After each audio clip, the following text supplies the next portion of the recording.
As an African American coming from Chattanooga, Tennessee, we know about Mississippi, Georgia, Kentucky, but I was floored when I found out that New York was the second largest concentration of enslaved Africans in America outside of Charleston, North Carolina. That's Lady Altovise, and this is the Powerful Ladies podcast.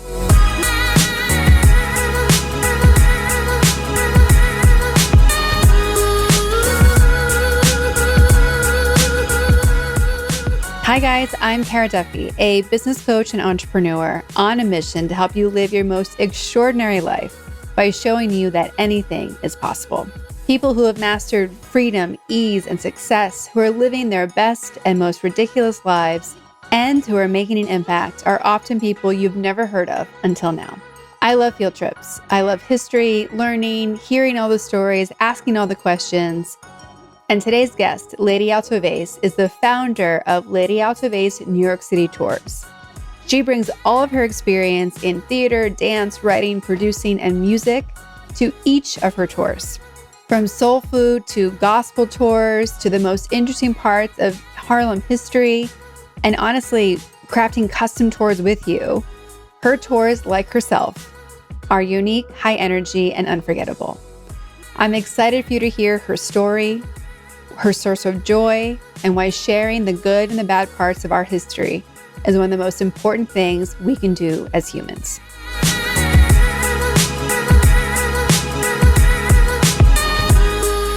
Welcome to the Powerful Ladies podcast. Hello. Thank you for having me. I am very excited to talk to you tonight. Let's begin by telling everyone who you are, where you are, and what you're up to. I am Lady Altovise, and I bring you greetings from Harlem, USA. Very, very happy to be here today. I've been looking forward to this all month. And how are you making the world a better place in Harlem?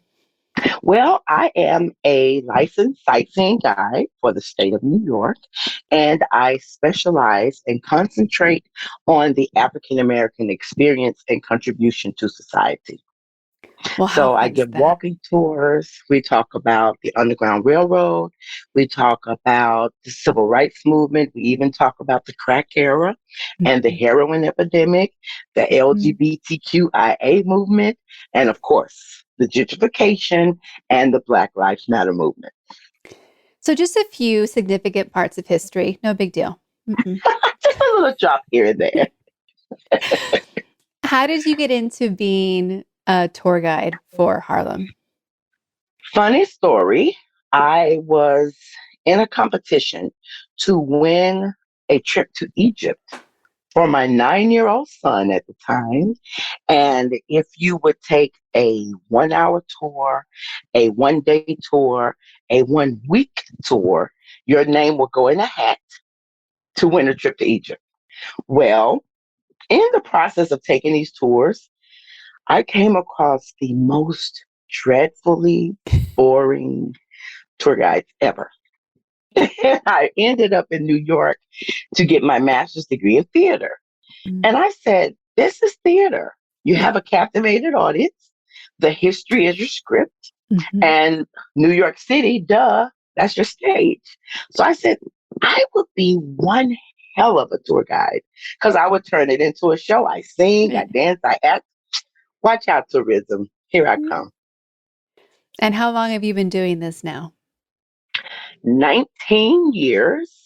And on May 13th of next year, it will be my 20th anniversary. Wow, that is so amazing. Yeah. What surprised you about New York's history as you were building out your own tours? That there was slavery in New York City. As an African American coming from Chattanooga, Tennessee, we know about Mississippi, Georgia, Kentucky, but I was floored when I found out that New York was the second largest concentration of enslaved Africans in America outside of Charleston, North Carolina. Mm-hmm. 1 in 5 New Yorkers were enslaved Africans, all the way back to the 1600s, 1700s. We were chopping down trees, clearing roadways, right with Yeah. the Dutch. Yeah. You never learned that in school. No. I was just on a plantation tour. It was a Hmm. slavery to freedom specific tour. What And state? in Charleston, South Uh Carolina. huh. Okay. And You know, what because I went on one. Which one was it? the one at Magnolia Plantation? Yes. Yes. Yeah. Okay. I took Yeah. that one. Run by Joe, the man who's sleeping in every existing slave house possible, who's amazing. I want him on the podcast. Um, Yes. but what floored me about the history there was how and my thought was why after the fact, if Africans who were enslaving other Africans as people had been since Egyptian times or Yeah. earlier, Yeah. they taught it more as they had it as like an indentured servitude, which was like 7 years. And then I'm like, who was the sicko that when slavery came to the US, we thought, you know what? It's for life. And you know what? It's going to be every generation of your family line. Like, who made that choice? You know what? I'm in the midst, and I don't know if I can drop this, but I'm in the midst of watching the Jeffrey Dahmer Mm-hmm. docuseries, and it has exposed me to a level of psychotic willfulness that normal people, I don't like to say normal, but Yeah. everyday people Mm-hmm. have an ability to turn on and turn off. Yeah. But once you get away with it, oh, that's me. Once you get away with it kind of, your willpower is less and less. It's almost like even if you are stealing a cookie out of the cookie jar, and before you know it, you're stealing the whole batch as soon as it comes out of the oven. Like, what are you doing? And that's just like human nature. So I think when it came to slavery, so instead of just having them, God, dog, it is the 7th year. I'm going to have to squeeze my own lemons, or I'm going to have to go out here and actually work. No, I don't want to. And who's going to stop me? And my husband is the Mm-hmm. governor, so he could just write a law and make it legal. And it Mm-hmm. happened. And it happened. And you're compensating people financially. So your friend who says, no, I don't really like slaves, like the lady at Mm-hmm. Beecher Stowe, when she came down south and wrote Uncle Tom's Cabin, she was against it. But it was so much luxury with it when they gave her Topsy. Here she is, a Mm-hmm. slave owner. And Topsy is just doing everything for her. And even because she stole the little ribbon, because she was expected to be a thief, she didn't even steal it. So she was like, Topsy, why did you say you stole the ribbon? She said, because you expected me to, ma'am. So Mm-hmm. just human nature just makes people say, okay, this is Mm-hmm. allowed. Let's see how far I can push the envelope. Yeah, it's heartbreaking. It Mm-hmm. is. It is. And I'm happy more and more white people are willing to have the Mm-hmm. conversation.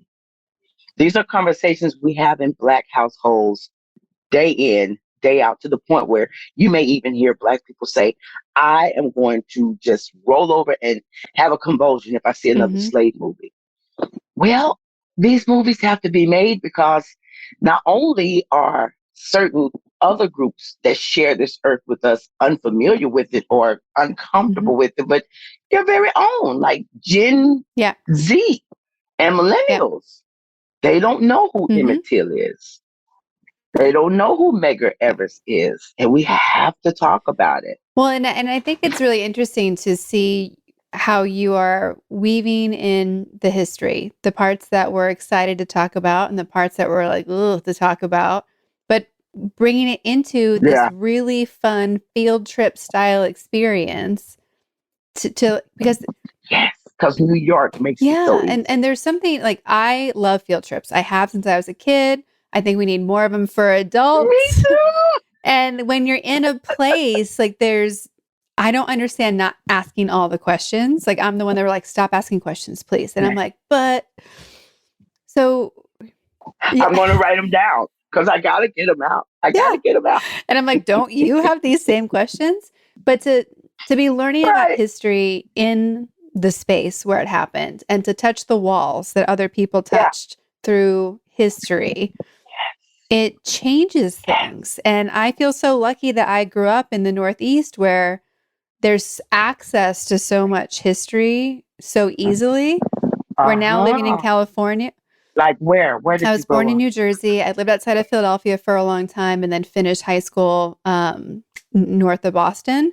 So Boston, New York, Philadelphia, DC, Okay. like Oh, yeah. all of Boston. it's been covered from when I was like, 5 until now, right? And Okay. living now in California and I'm like, people haven't been to New York City. I'm like, wait, what? Yeah. Wait, wait, what? You have people in the Bronx who've never been to Manhattan, Times Square. What are we doing, boys and girls? What are we doing? Mm-mm. Yeah, it's expensive. I before I Yeah. moved to New York, I never Yeah. visited New York. I came to New York to attend the American Musical and Dramatic Academy. And at this point, I have a bachelor's degree in theater and dance and voice. And when I went to AMDA, I learned what cultural shock Mhm. means in a matter of hours. All I knew was Dreamgirls Yeah. and The Wiz. I'm like, who is this Fred Astaire Mhm. guy? Wait a minute. I said, who is Duke Wow. Ellington? I didn't know Duke Hmm. Ellington.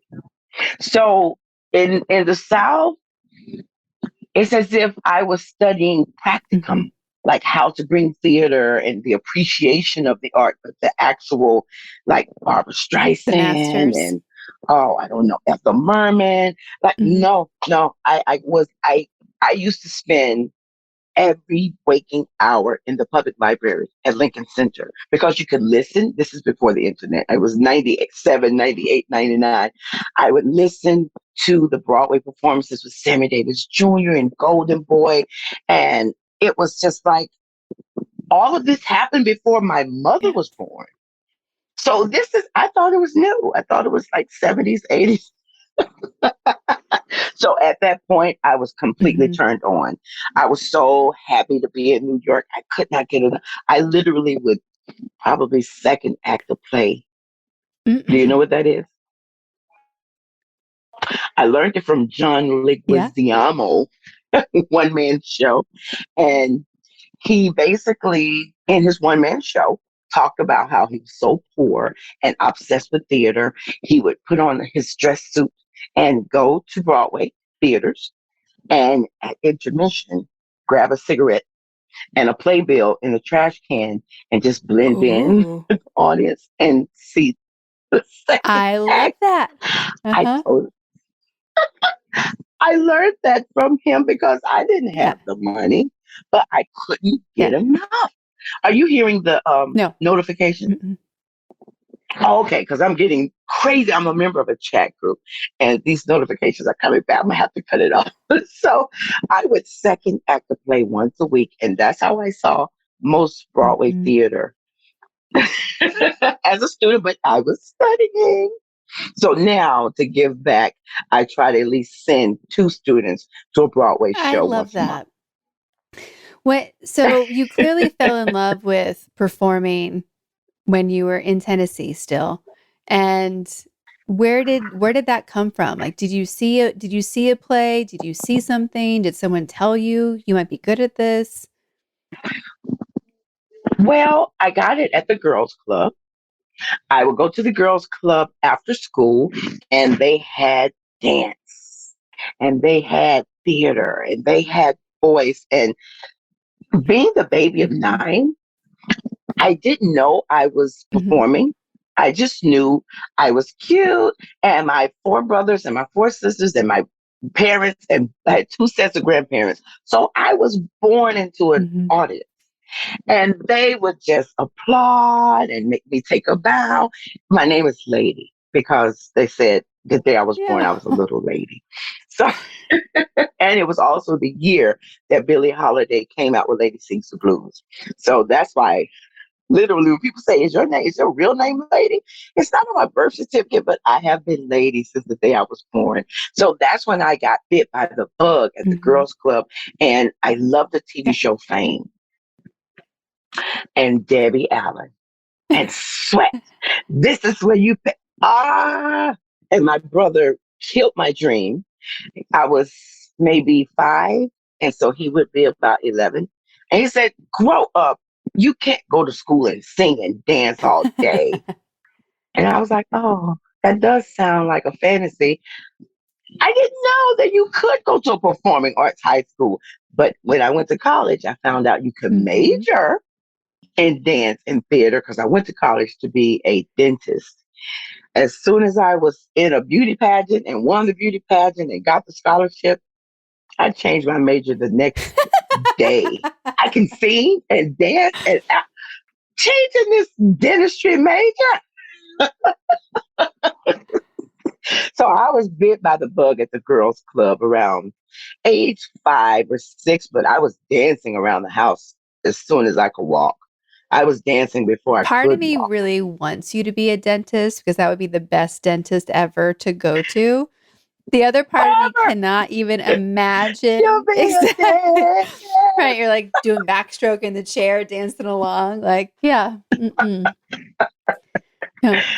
And while you numb up, I'm going to give you this classical right, aria. right. Oh, So, that would be a great idea for a dentist, right? If you have mhm. anxiety, come to me. I'll calm your nerves. I'll give you some Yeah, Shakespeare, little yeah. Tyler Perry. It would be so it'd be a whole experience. It's like I don't know if you've been seeing what they're doing with the Savannah Bananas, that new baseball. Check them out. No. They have their whole little show right now. They were spotted about all the entertainment they're bringing to minor league baseball, but it would be like the Huh. Savannah Bananas for dentistry. Hmm. Of Hmm. dentistry. And that may be my There you second go. career because teeth have No, not changed. So I did study for 2 years. I'll just pick up where I left off there you and go. hmm, I'll be a freshman dentist at Why not? 68. Why not? Right? No. So when you decided to go into tourism and giving historical tours and showing Mhm. people how amazing your adopted home is, were people in your life like, what are you doing? Like, was there resistance or were they saying, go for it? You're like, what's taking you Hmm. so long? Because when I explained to them how transitioning into tourism from theater, it's a Hmm. no-brainer. And it also gives me the flexibility to, because I write and I produce and I direct. So if I get a call to go to Jamaica and do a one-woman show, or if I go to Sweden and choreograph a number, or I get called back home to Chattanooga, I simply can call a colleague and they can Yeah. take my tour. So it's perfect. So I still get to audition, I still get to act, I still get to create, and I get such a thorough sense of fulfillment every day Hmm. from what I do. I can honestly say I'm blessed because the moment I open my eyes every morning, I cannot wait to Yeah. start the day because I know I'm going to touch Hmm. one person. What are the, Yeah. So when you say I'm that person that asks a lot of questions, I can't wait to meet you on my tour. Yeah. Because I'll probably hang out with you after. We'll go and have some yeah. chicken and waffles, and we'll probably talk until like 8 o'clock at night if you're available. Because That's I'm how that I've person. made so many friends in foreign countries. Uh-huh. Yes, Because they do. They're yes, like, oh, well, we're going to this. Do you want to keep hanging out? I'm like, yes, show me more. Yeah. uh, yes. Yeah. Hmm. Can't get Yeah, enough of it. exactly. When you hear the words powerful and ladies, what do they mean to you? And when they're put together, does the definition change or shift? Ooh, it may sound a little egotistical, but I hear lady, so I automatically think of myself. But powerful, I mean, I grew up around only Hmm. powerful women. Don't I think the only way I knew I was surrounded by powerful women is because of cinema and TV. And you had like, okay, let's take the TV show Alice. We know Flo and we know Mhm. Vera. My house was full of Flows. Like Mel Kiss My Grits was everywhere. I didn't know Mhm. Vera. I didn't know Vera, but it wasn't until later in life that I saw the strength Mhm. in Vera. Vera was aware, but she was an empath Yeah. to what Mel was going through. Flo didn't have the time to give two rats ass about what Mel was going through. Vera Mhm. did. But that's what when I think of powerful women, powerful ladies, I think of Lady, number one, because sadly, and I may ruffle some feathers, being a lady is a dying Mhm. breed. It means something to be called a lady. There's a difference between a woman and there's a difference between Mhm. a lady. And coming from the South, you are taught how to be a lady. And my mother would always say, we call you lady for a reason. So I didn't get to sit that way. I didn't get to walk that way. I didn't get to talk that way because my name is Lady. And now I'm so glad my name is Lady because Mhm. etiquette is gone, gone, gone, gone. And I think it matters and I think it plays a big part in the dating world. I think it plays a big part in business because feminism is trying to be deleted. There is so much glory in Mhm. being a woman, so much glory in being feminine, to the point where you have a lot of men trying to be feminine because it's scarce. It sure is. Well, you mentioned all the powerful ladies that you grew up surrounded by. How have they and other women that you've interacted with and met along the way shaped who you are and guided your path? Oh, wow. I met a lady in college. Her name is Judy F. Gentry. She was my Debbie Allen. I had heard stories about her all over Tennessee. Anybody in the state of Tennessee, you are not a serious dancer until you go through her. She is the Mhm. Apollo Theater of Tennessee.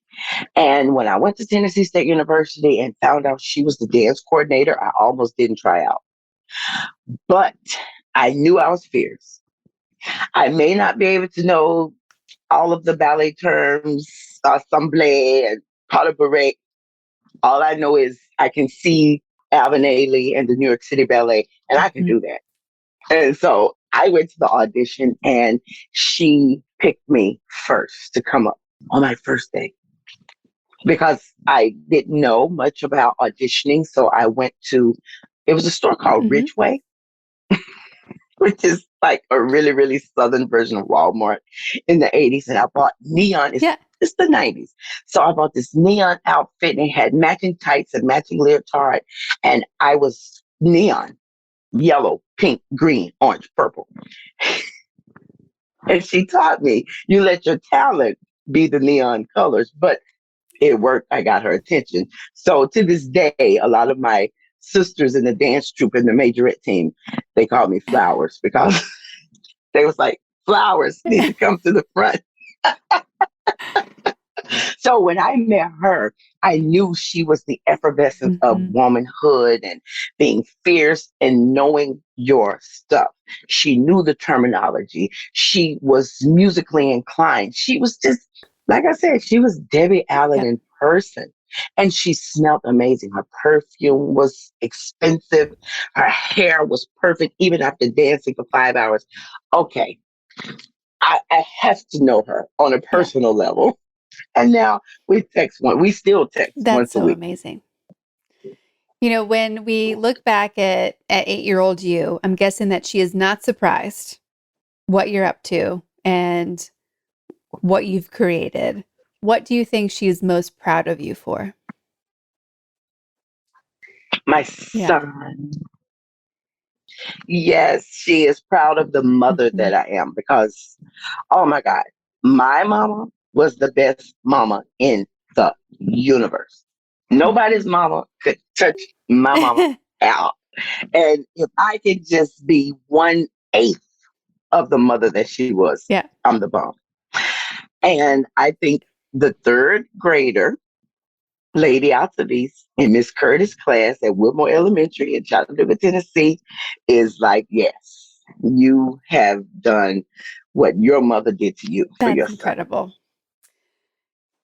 Yes. There's so many titles that you have given yourself so far in this conversation, and there's so many parts of modern women that we're juggling all the time. So, how do you keep track of everything that you've got going on? How do you take time for yourself? How do you keep showing up? Because being a lady has a lot of checklists, and doing life has a lot of checklists, and kicking ass has a lot of checklists, and being a mom does. So, what are you doing to like keep Girl, the flow happening? today, I literally said, this phone Yeah. is off the hook.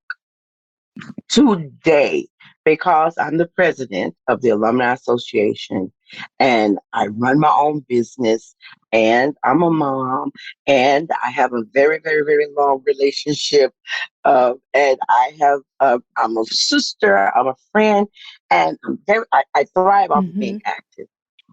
But girl, I could cry talking about how the pandemic, I was a fish Mm-hmm. out of water. I'm Yeah. social. I have I I I've never been to jail. I've never been incarcerated, but I really think I know what it feels like to be in solitary Mm-hmm. confinement. Um, I wasn't in a cell, and I am blessed to have a two-bedroom. I have some friends that have a studio, and in New Yeah. York, that fire escape was Mm-hmm. it. You can't go outside because you got to touch the elevator. And remember, April, May, June, we were afraid to touch Mm-hmm. handrails.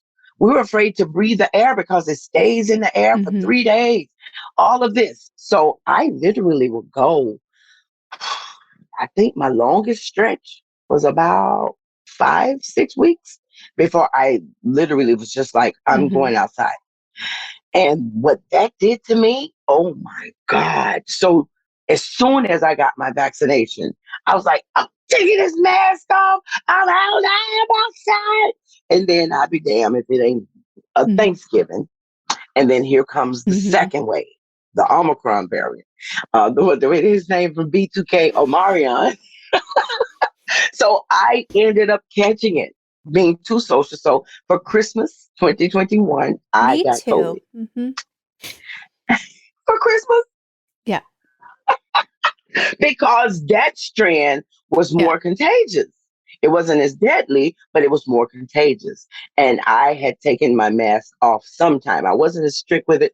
So when I got my second vaccination, I said, okay, I'm gonna keep my mask on and I am going to get back out there. I'm going to create work and I'm going to do work and I'm going to reconnect with my Mm-hmm. friends and my family.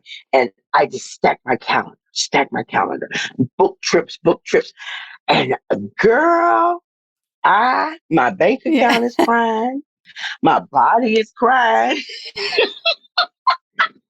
My calendar is crying. I'm like, Mm-hmm. okay, I got it. I'm back. So how do you go about doing that? I literally have an old school calendar that's 3 feet by 2 feet that I write on. I have, and as I mentioned on my phone, I have notifications on my phone. I am really, really strict about Mm-hmm. organization. Number one is professional, and number two is therapeutic Yeah. for me. For me. So as far as like my mom duties and my girlfriend duties and my love life duties and my church duties and my alumni duties, I like it in an Mm-hmm. organized fashion. When it becomes to the point where I'm missing appointments or I'm double booking myself, I know I'm being Yeah. careless because there's no excuse to miss an appointment or be late to something because of Mm-hmm. poor time management. That is one thing that my friends will compliment me on is my time Mm-hmm. management. As far as being the only woman in my friend circle at the time to have a small child and a husband, they couldn't believe how I still would make it to, you know, the cocktail hours, and we'll watch Sex in the Yeah. City, and we'll get together and go shopping. It was like, where's the baby? Well, my husband has them. I Yeah. let him know I need this Thursday to be with the girls. It's time. But I was really good at that in Mm-hmm. college too, because I was a majorette, I was in the choir, I was in the science club, I was in the Chattanooga club, I was in the president's club.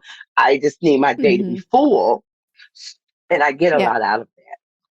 So I think organization and time management is imperative, or you will go Mm-hmm. crazy. You will go crazy. And time Yeah. for self. You have to put on that calendar 2 hours for Lady Mm-hmm. every day. If it's watching Real Housewives of Atlanta, or if it's doing an at-home facial, or sticking my feet in some hot water, I'm gonna get my 2 hours of Yeah. breathing and whatever I want to do. Cutting my phone off. You can't reach me every day for Mm-hmm. 2 hours. I'm selfish about that because I give Well, so you much. have to be. I think what I coach people on regularly is always inviting them to be more selfish, especially entrepreneurs. We have to be selfish because we may or may not have a team. Everybody's Yeah. woman. And you're in so many Hmm. roles doing so many things. And even though we don't realize it, the decision fatigue, the mental, um, all the things that we're thinking about all the time, it takes something. So Right. who's asking us if we need anything? Who's asking us if we're okay? Usually nobody. Yeah. Right. And the honest part of it is, if they do, a rhetorical answer, oh, I'm fine. Uh-huh. What about you? Yes. Hmm. Only person I can't do that to is my son. He knows better. He'll say, I Yeah. know that face. Nope, nope, nope. What happened? What happened? So we ask everyone on the podcast where you put yourself on the powerful lady scale. If 0 is average everyday human and 10 is the most extraordinary powerful lady you can imagine, where do you put yourself today and where do you think you put yourself on average? On average, because I know where I have to go, she's a 4.8. Okay. I'm turning 50 next year. And as I mentioned, I love my calendar. I have so much stuff coming next year. And as far as like being the president of the Alumni Association, this is going to be the city that hosts the convention. So we're booking some pretty big, like, this is taking me to the Mm-hmm. next level. So, like, I'm in spaces where I'm actually making decisions with money this And how fun is that? Yeah. with sponsorship, and I actually have the pull of the university and the whole historically Black HBCU move that's Mm-hmm. happening. This is what I've been preparing for all my life. Okay, let me shift my Mm-hmm. hair. So I would say 4.6, because I Yeah. know that muscle is about to be worked out, broken down, and Mm-hmm. expand.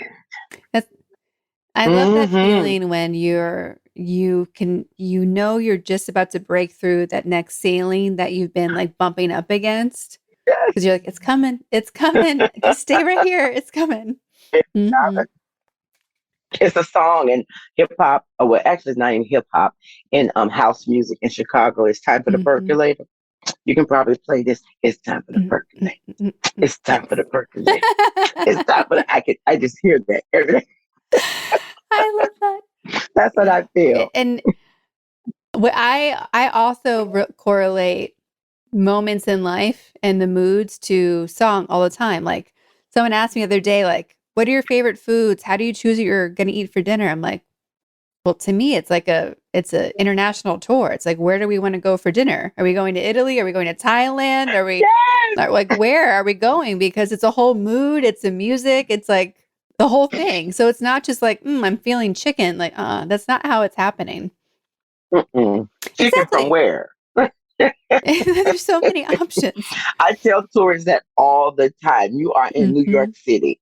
You literally can just spin a globe Yeah. and touch it. I guarantee you there's two restaurants preparing fresh produce from that country Hmm. today. Yeah. And that That has me spoiled, right? Yeah. I Because you can't really go to many other places and have no, it's on my list of requirements of like where can I live?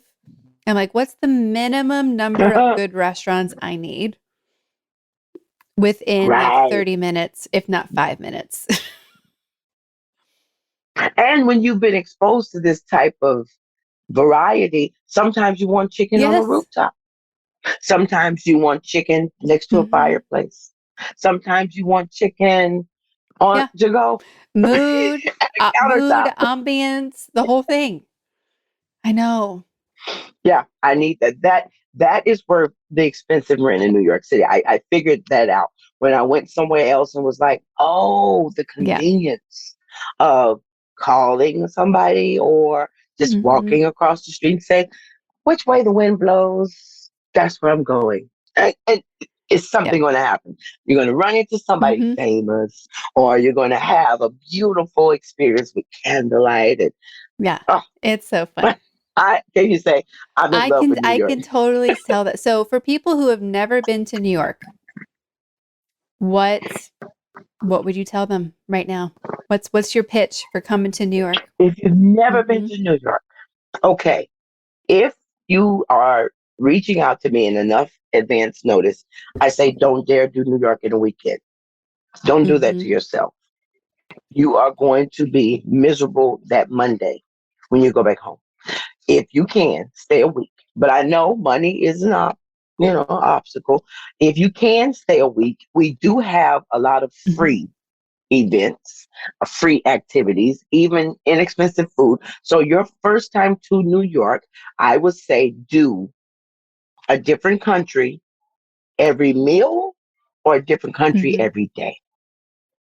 So you can do Mexican breakfast, Hmm. Japanese lunch, Jamaican dinner, Irish Yeah. the next day, Yeah. Italian, Brazilian. Start Hmm. there. Or if you are a sports lover, say your husband is really into sports and he's not into anything else. Okay, well, then start with the sports. Do Hmm. basketball, do tennis, do soccer, do boxing. There's something for whatever your heart desires in Hmm. abundance Yeah. in New York. I was just in New York a couple of weeks ago for the first time in years. And yes, Really? It's different though. it It's is. different. And so I spent a lot of the time in Brooklyn. I was only in Manhattan for 2 days. And I was there seeing Okay. clients and meeting up with friends, but it was really refreshing. And I kind of like, there were a lot more buildings that were for lease or for rent than I expected. But there was something really nice about the Right. pace of New York right now that I really appreciated. Hmm. It seemed a little Okay. more like a big town than like the intensity of New York in the past. Hmm. Pace. There's a little bit more, You're right. It has a little forced us bit, to yeah, a slow little down. bit slowed down, a little bit more smiling, a little bit more like New York is always, yeah, it's Acknowledging always each other. friendlier than people say it is, but it Yeah, it felt is. more, yes, Warmer. hmm, than it was when I was there last time. There's a neighborhood Hmm. feeling that I Yeah, feel now because you would have the earbuds and people. I got to yeah, be. I got 9 things lined up. It's like you got two hmm, things lined up, so you do have time to say, "Wow, those yeah, daisies they bloomed early this year." You would never take the time to smell yeah, the roses. yeah. And it did it. It felt I like when New York feels like Sesame Street versus feels like a treadmill. And it did on this trip. Hmm. Did you know Sesame Street was supposed to be in Harlem, New York City? Really? I learned that. I didn't know that. Yeah. And growing up watching Sesame Street, Yeah. duh, is Yeah. totally. And then to have that scandal with the black kids not getting attention at Sesame Place, it's just like And I full used to go circle. to Sesame Place when I Oh, was a kid because we lived near there outside of Philly. And I, I don't even understand like why. Like what is happening? Oh, I it was, don't yeah. know. I don't know, but I had that conversation with my son. I can say I think it happened with him. I can't remember because I just was accustomed to it and I didn't want to make a big deal about it and I didn't want Hmm. him to feel it. but I definitely remember it not happening at Disney and being Mhm. surprised when they came over to him. So that's how I know it happened to him. And he was born in 99. So this is Mhm. 2006, 2007.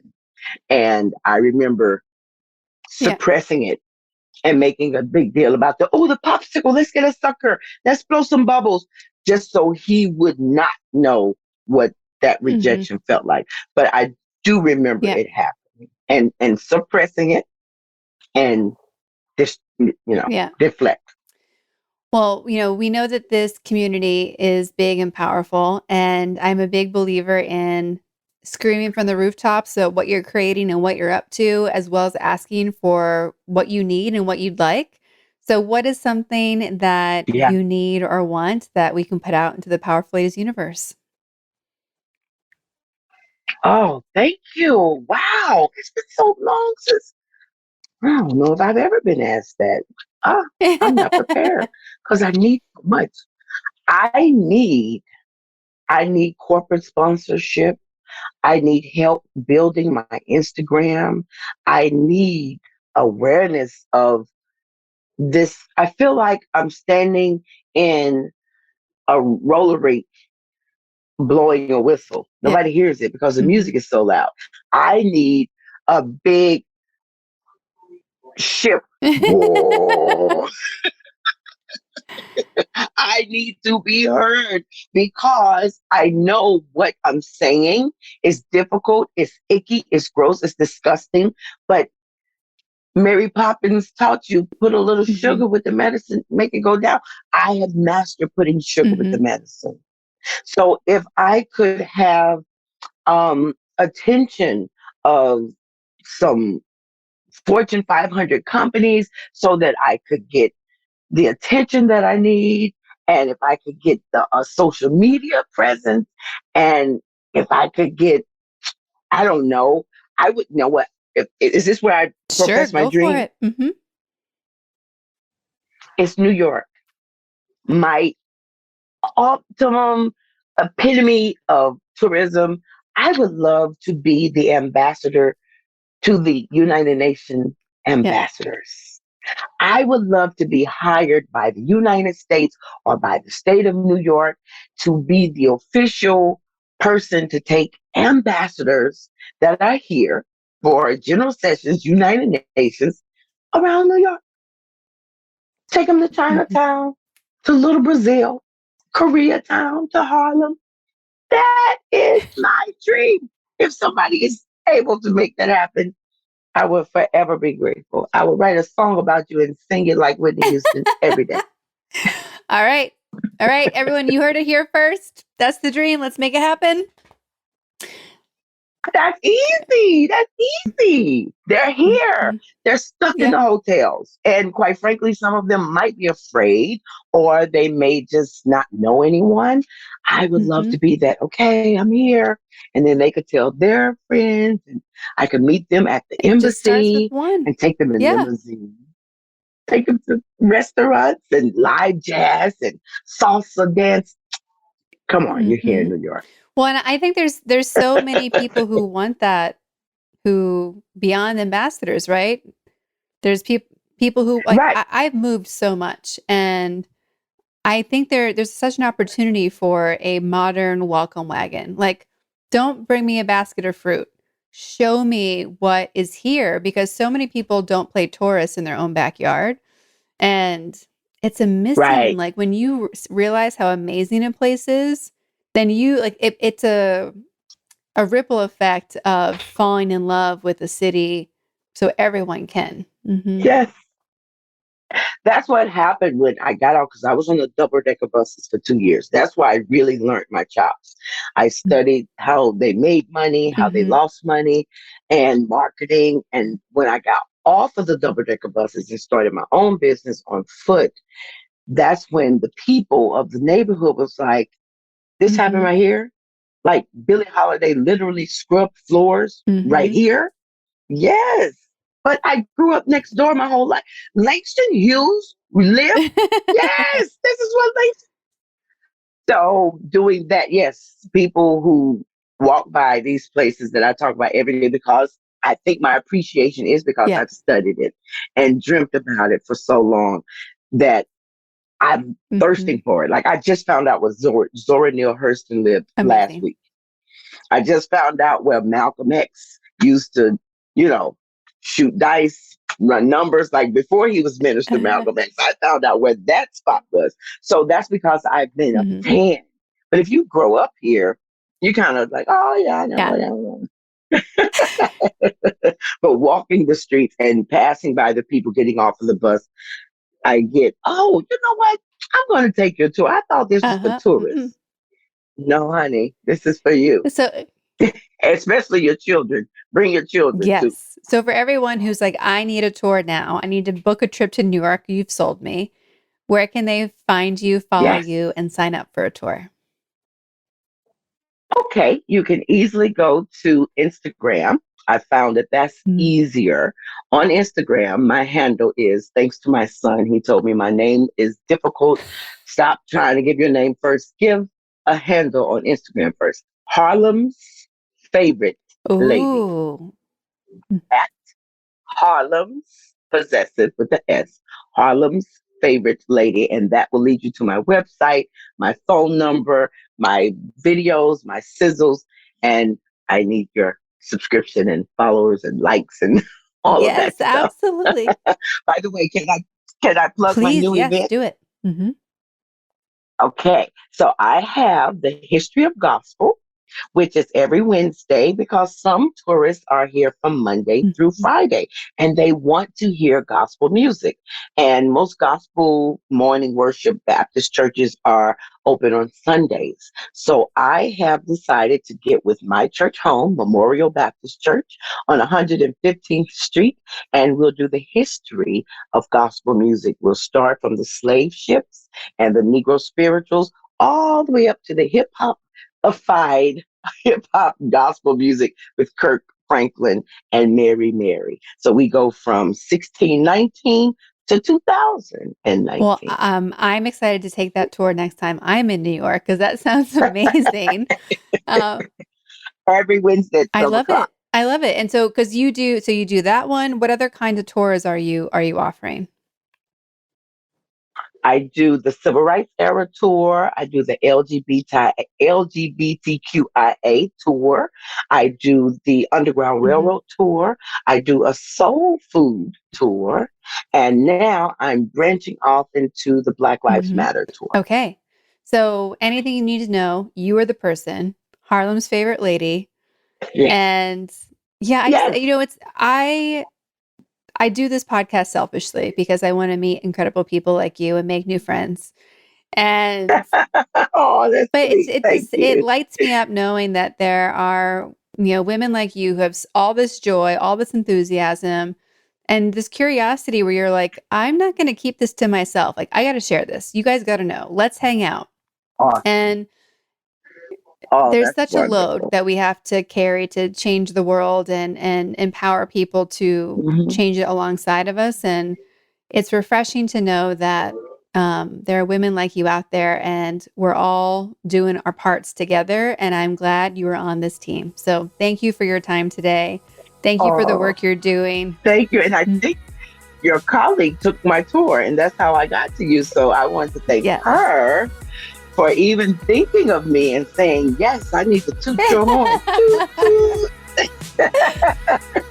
Thank you, thank you, thank you. This is awesome. I feel the love. I love it. This is what I'm about right here.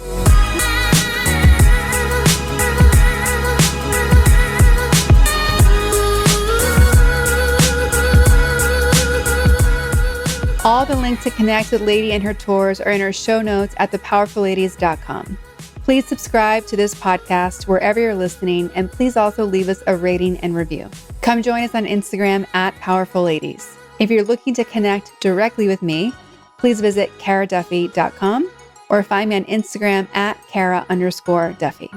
I'll be back next week with a brand new episode and new amazing guest. Until then, I hope you're taking on being powerful in your life. Go be awesome and up to something you love.